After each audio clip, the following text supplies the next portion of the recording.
welcome back to the channel Global. Today we are in Anji, Zhejiang province. And here there are many ecology attractions and activities that you can perform here. At this moment we are in the China Bamboo Expo Park. Here it's really huge, over 800,000 square meters, including more than 400 different types of bamboos. What is also amazing is that here there are a couple of very cute pandas. But before we start our tour, we need to get on these shuttle buses. They're actually driven by themselves. So let's have a try.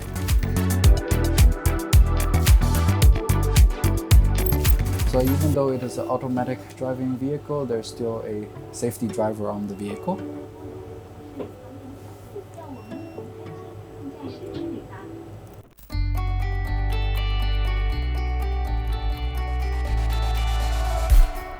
Now behind me is a female panda called Zhenqiao. She is enjoying her food now. She can actually enjoy bamboos for 12 hours per day. Wouldn't that be your dream life? Now behind me is a male panda called Zhenghao. Isn't he really cute? Let us know what you think in the comment section below. Now here you have a really rare opportunity to have a very close look at panda Qingzai.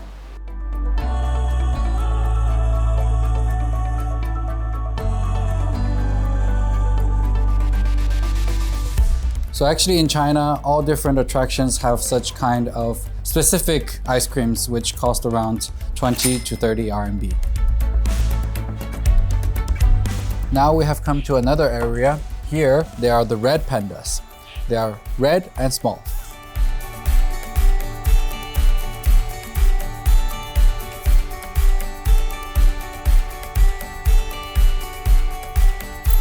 Now we're about to arrive at the Bamboo Museum.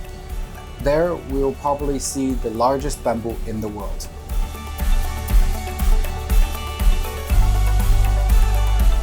Now behind me are the largest bamboo in the world that I just mentioned. So let's have a look.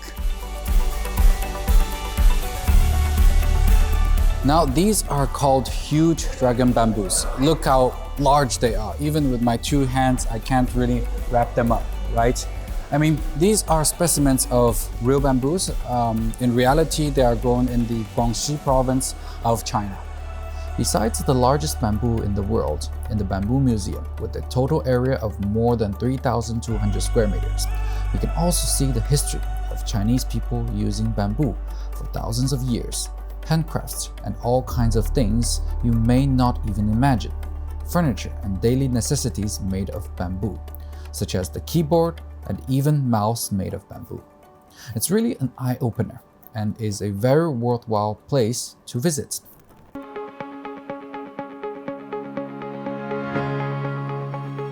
Now we are at the Anji White Tea Observation Deck. Here it is also called the very first village of white tea.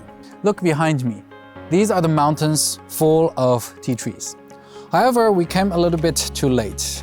We're unfortunately 1 month after the harvest. If we had come a little bit earlier, you'll also see the mountains to be green again. Right now, we could only see the bare ridge. But if we could have come a month earlier, the scenery in April would be completely different. Look, this is the drone shot of April, full of greenery. Tea all over the mountains and plains, and the scenery is just amazing.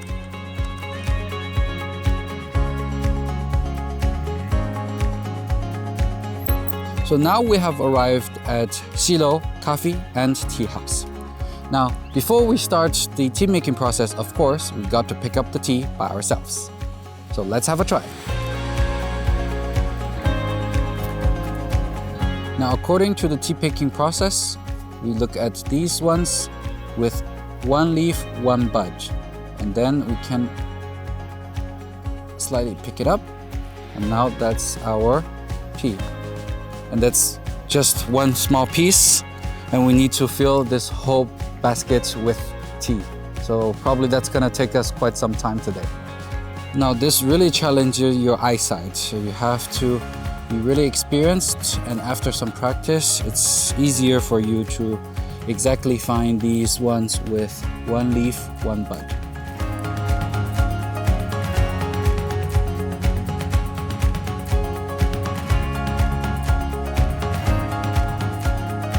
So actually the best tea picking time is between Qingming and Guyu, which is around the end of March to the end of April.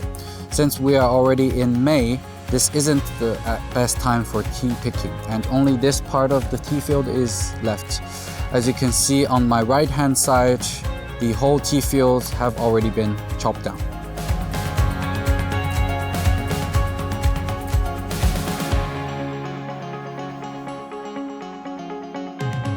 So that's how much tea I have collected within half an hour. That's quite a lot, right? Nah, just joking. This is actually my collection, including our tour guide's collection, within around about half an hour.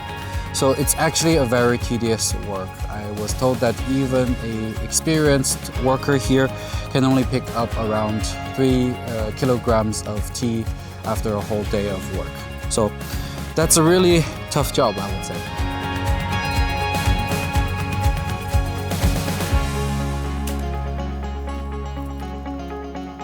That's not a lot. So now we need to find the ones that have 2 leaves and 1 bud and remove one of the leaves because we only want 1 leaf and 1 bud left. So like this one is perfect.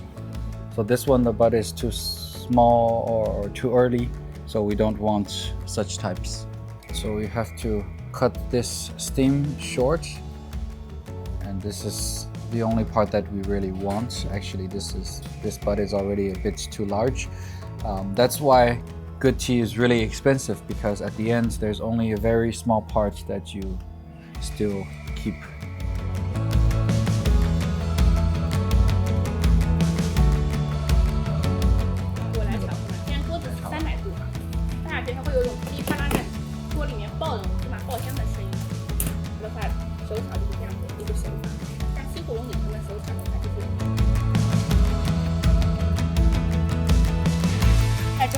泡茶的时候茶味会更香更浓郁一点，所以你们喝机炒的茶叶茶味没有那么浓，手炒的话会区别就是它茶味更浓郁。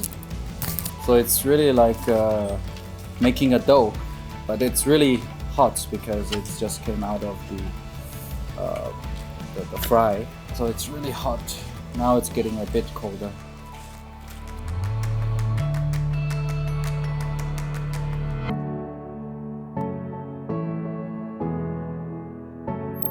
Now we are in the very last step, so we need to dry the leaves to remove the extra moisture. This pan is around 100 degrees now, so that's why I am wearing the gloves, but the professional ones, they don't need the gloves actually. And this process takes around 20 minutes. And then afterwards, we can enjoy the tea. 2,000 years later. So it's already pretty crispy. So we have to be very gentle, very soft to take the tea out.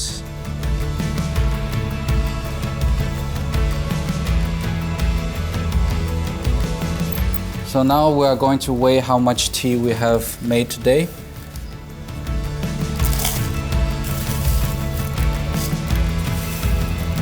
So this is our total harvest today. Let's have a look. 38.8 grams. So at least that's enough for all of our team or for our drink this afternoon. Normally we only need 2 grams per cup.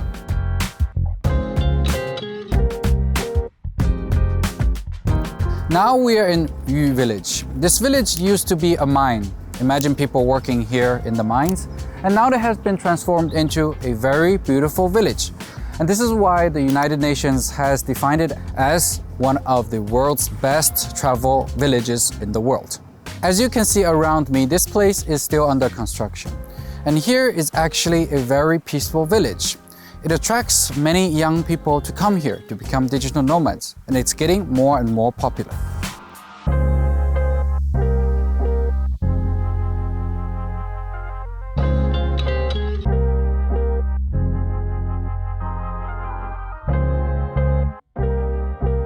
Now we are in a mulberry garden. Have you ever tried these mulberries?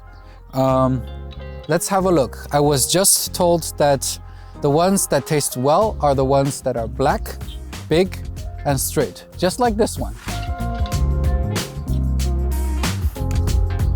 These are pretty sweet, I assume. Actually not.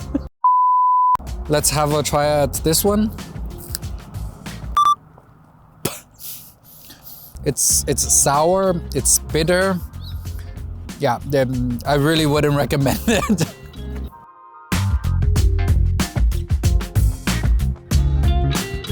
So here they charge 30 RMB, that's less than $6 for this whole bucket of mulberries. You can fill it as much as you want. You can also eat inside here as much as you want, but be careful, it's really sweet, it's full of sugar, so don't have too much of them.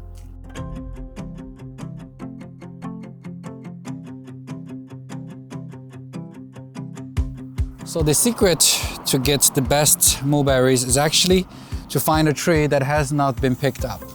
And typically you can find some very good ones that are fresh, that are really sweet. Just like this one. Now it's time to go home.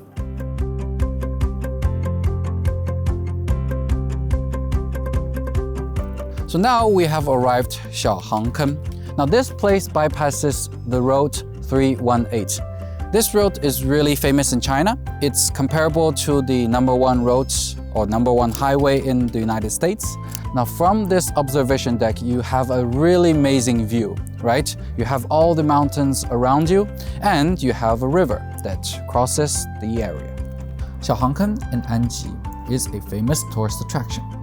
Director Ang Lee's Crouching Tiger, Hidden Dragon was filmed right here. There are natural landscapes such as large lawns, lakes, and also flying birds. Today, we went to many scenic spots in Anji, saw giant pandas, and tried picking tea and mulberries by ourselves. If you like nature or the ecosystem in China, then Anji is a brilliant choice. If you have any travel requests to China, feel free to contact us. If you have enjoyed our video today, please like, subscribe, and share. See you in our next video.